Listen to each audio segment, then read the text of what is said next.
Hello there, fellow summoners. Mad Dog HT here, and today was released the Bosh Rush for International Women's Day. And it opened up this afternoon. I jumped in pretty quick after it opened up, and we're going to give a run at this. I think I'm going to run through 6 times and get all of the profile pictures just because I'm going to try to use different squads each time, and we're just going to see how we can do. So for this first fight, I had brought Omega in for the end SPX boss, and I am bringing in my new Apocalypse because he can put a lot of debuffs on, which has distract, so you need debuffs on to be able to do damage. It does have life transfer, so you need to be able to get the debuffs on fairly quick, otherwise you're just going to be draining your health away. One thing with Elsa is that she can, if it's a non-damaging debuff, so like parry stuns, armor breaks, anything like that, which would count towards distract, those can get shrugged off. So you really want to have some damage over time debuffs on her, and then she does have the bleed vulnerability, and if you're gonna make her bleed, you better make sure you have a mutant as your attacker, because if you bleed her with anybody that's not a mutant, you will get wrecked really quick and degen yourself to death. But yeah, so you can see like Apocalypse, he makes really quick work of that Elsa, basically doing some heavies to get some bleeds on for the extra damage. And I had a poison and a couple of the debuffs from his special ones on, and you have the stun as well. So pretty easy fight. For this one, Sorcerer Supreme, she's stun immune. She's got that shatter where she does damage to you when she nullifies. So you really don't want to be getting buffs when she has a special one. And she's got the Arc Overload. What else does she got? She's got the Aspect of Evolution, so every time she gets a bar of power, she's going to be hitting harder and harder, getting more power. And also the Under Pressure, so if you like dash back twice within a certain period of time, you get one of those Disorient debuffs, which can heal from willpower. And yeah, so my first thought on this one was just to go in with Void. You can still parry, you just won't get the stun that's associated with a typical parry because she's stun immune, but it will help reduce the block damage. And generally, when you parry and they're stun immune, it'll bait their heavy just like that. So it's a good way to get them to throw the heavy and then get an easy counter hit back in and get your combo going. And Void is just great because he can put on the Petrifies and basically stop Sorcerer Supreme's natural power gain, but her combat power rate, you'll still give her power, and because she has Aspect of Evolution, it won't shut the Petrifies won't shut it down entirely. Until you have like Fear of the Void up, and you can see like she's just draining right now, and then you can just do some like draft back intercepts and she gets wrecked. So it wasn't too bad. So if you have a Void, definitely a great option. I'm a really big fan of Void. And yeah, so he takes her down. And then we have Black Widow. She has stun, vulnerability, and she's got the Unstoppable, the heavy hitter. Yeah, can't be interrupted, enhanced abilities, energize, and power reserve. So, I mean, nothing too crazy on this Black Widow. She does have, with the energize and the power reserve, she can get off a lot of specials, but that's not a bad thing. Gives you some easy counters, or easy ins to counter her special and get some attack in. If you do parry her and her ability causes the stun to fail, she'll likely go into a heavy, kind of like being stun immune on that Sorcerer Supreme that I just talked about. And when she goes into the heavy, she's going to be unstoppable. So you kind of just got to wait that out. But yeah, if you do get her stunned, then yeah, you can get some big damage off because she's got the stun vulnerability node on her. And yeah, Apocalypse is just a beast. I think I might get tagged once in this fight somewhere. But yeah, so Apocalypse, I'm just trying to use him to get all the charges. I mean, technically I think I do use Apocalypse just on the, yeah, there we go. I went in for an attack and she kind of was out of range. Could just use her on the Jubilee fight because she's a mutant, and I'd be able to get all the charges on to be able to apply the Horseman ability. But you know, I haven't used Apocalypse yet, but man, he is pretty awesome. I really am enjoying him. The few fights that I've done in the past couple days since getting him and taking him to rank 5. He's a very, very capable champ. Still got some things to learn. I still need to get him awakened, which I'll probably do that in the next level, not level up, the item use event. But there we got Black Widow down, and it wasn't too terrible besides getting tagged once. And now this next one is Jubilee, so she's got some interesting nodes on her. She's got the node where she gains power if she's got more buffs than you. The rich get richer. Yeah, and it's got Conflictor, so you put a debuff on, gains power, feed of energy. She gains what is that? Reaches 1 bar of power, she gains a power gain buff. Yeah. And then it had Disarray, which is basically a special attack, triggers buffs on each other. And then Minor Aspect of Death. Basically, if you get hit by an L3, you're dead. So you really got to watch her power gain. You know, with the rich get richer. Like right now, I started out with a regen buff, which was really nice, and I was kind of stalling because she had the degen buff, degen debuff, which it was only doing like it's doing 600 something a tick. It's actually doing quite a bit.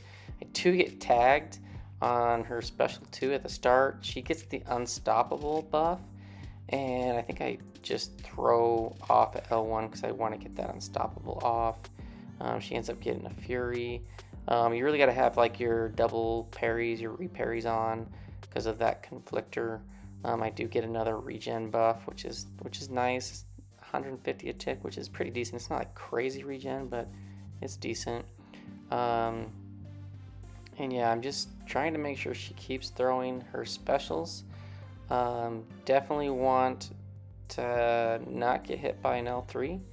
I do dex that L2 this time, no problem. Sometimes her heavies, I gotta get her heavy animation down because there's like one extra hit that I misjudge frequently. I think it's in the next path that I do. But yeah, I mean, Apocalypse just rinses Jubilee. So as long as she's throwing specials, you should be good to go. And then next up, we got Tigra. And I brought in Human Torch for this one. I'm going to apply the pre-fight. And it's got Pull, it's got Power Shield, Unblockable Specials, Combo Party, and then Psychic Thorns. And so Torch has energy attacks, so that doesn't come into play. Pre-fight, this is my rank 3 Torch. It's going to make pretty quick work of this Tigra. And I think I do get hit once though on one of her special ones.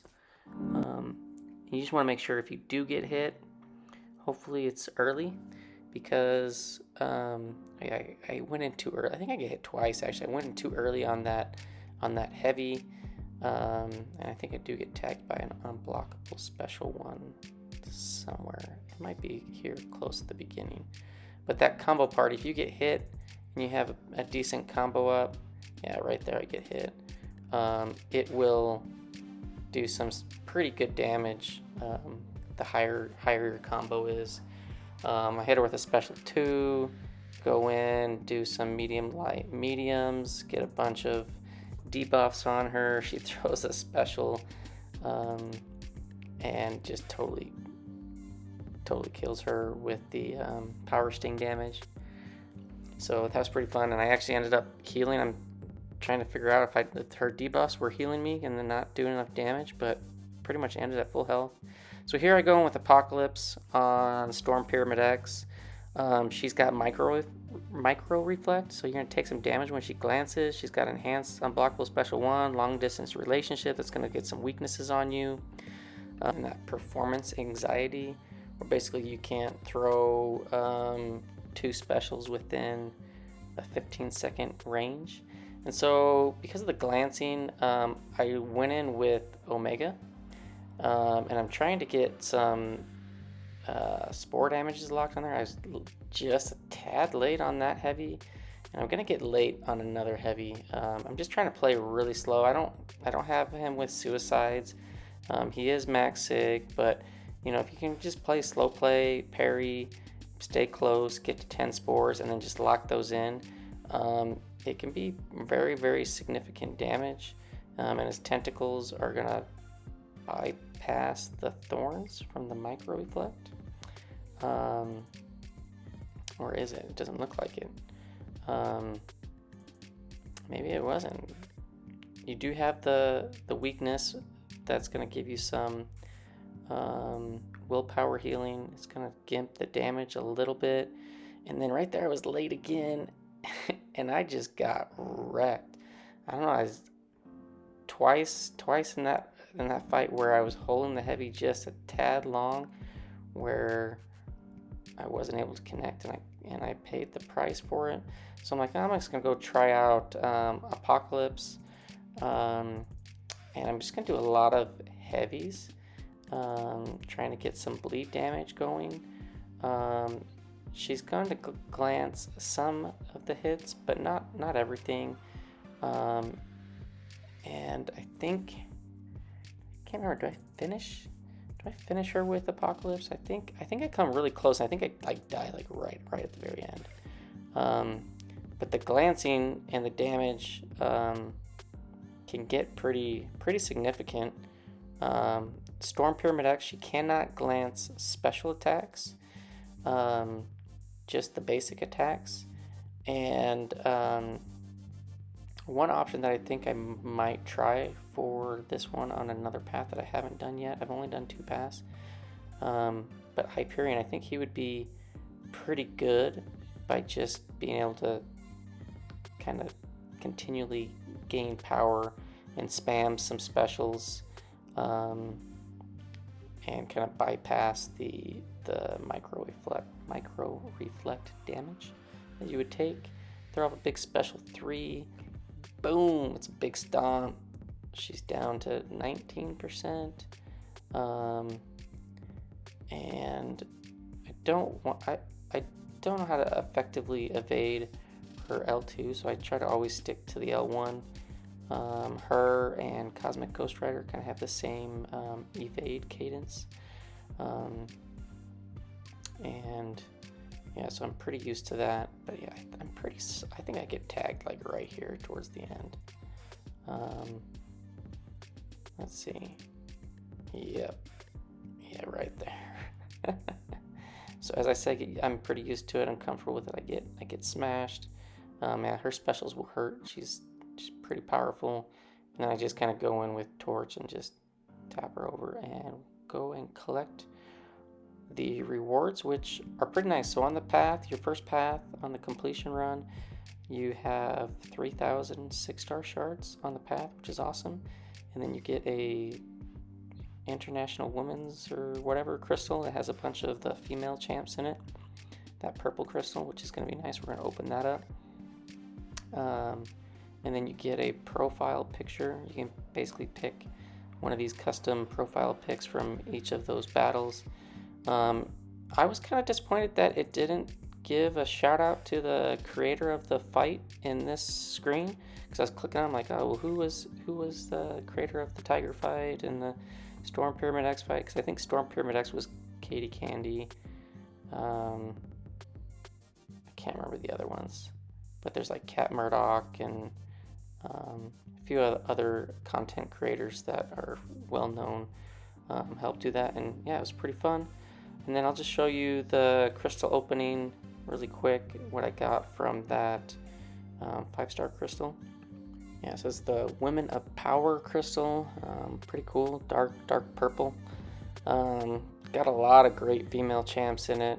You know, as far as like who I was hoping to get, I think I would have really liked to get Scarlet Witch or Awaken my original Black Widow. And we end up getting a Sorcerer Supreme, which is fine. That's a SIG 40. But yeah, on my rank 4, Sorcerer Supreme. But thanks for watching, fellas. Hope you guys enjoyed and hope it helps. And I'll see you in the next one.